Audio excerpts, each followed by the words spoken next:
را از دست داد. اشتر عزیزان دل شعورش را از دست داد.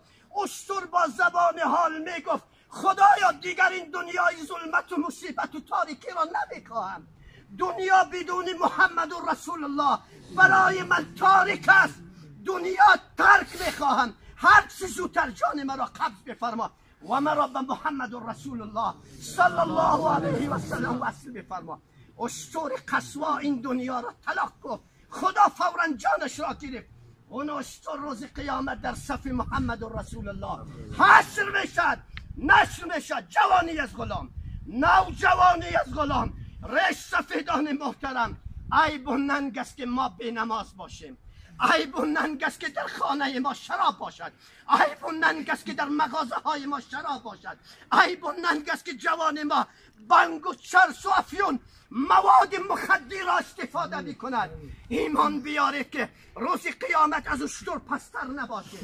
الاغی که حضرت رسول صلی الله علیه وسلم به اصطلاح من و شما دغلم باشد برای که بفهمید، خری که حضرت رسول بالایش سوار میشد و اون خر عرق میکرد، عرقش بر لباسهایش، عرقش عزیزان دل بر بدنش جاری میشد.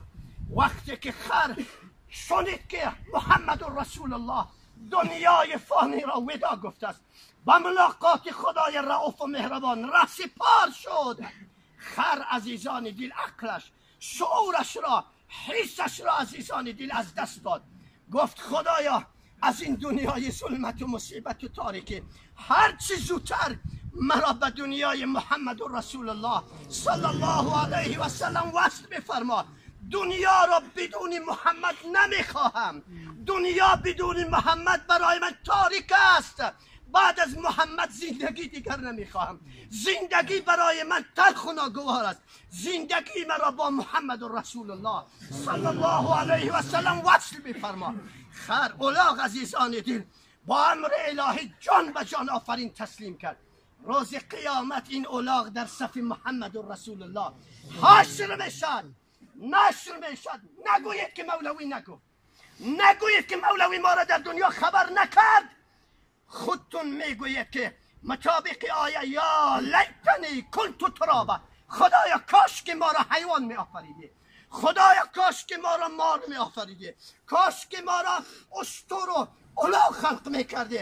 مثل این حیوانات خاک می شدیم و از بین می رفتیم و این شرمندگی را نمی دیدیم. از این لحاظ وقت است عزیزان دل، هنوز فرصت است، هنوز وقت توبه است، هنوز وقت نیایش است، هنوز وقت برگشت است، هنوز وقت است که من به پای نماز بیایم، ما به پای روزه بیایم، ما به پای احترام پدر و مادر بیایم، ما به پای بالاخره پیاده کردن احکام خدا طبق سنت سنیه حضرت رسول صلی الله علیه و سلم بیایم. جوانان، نوجوانان حاضر هستید که نماز و روزه را در زندگیتان پیاده بکنید؟ حاضرم. دستا را بلند بکنید کسان حاضر است. جوانان و نوجوانان حاضر هستید که خدمت پدر و مادر را داشته باشید؟ حاضرم. جوانان و نوجوانان حاضر هستید که احکام خدا طبق سنت سنیه رسول الله صلی الله علیه و سلم در زندگیتان پیاده بکنید؟ الله اکبر.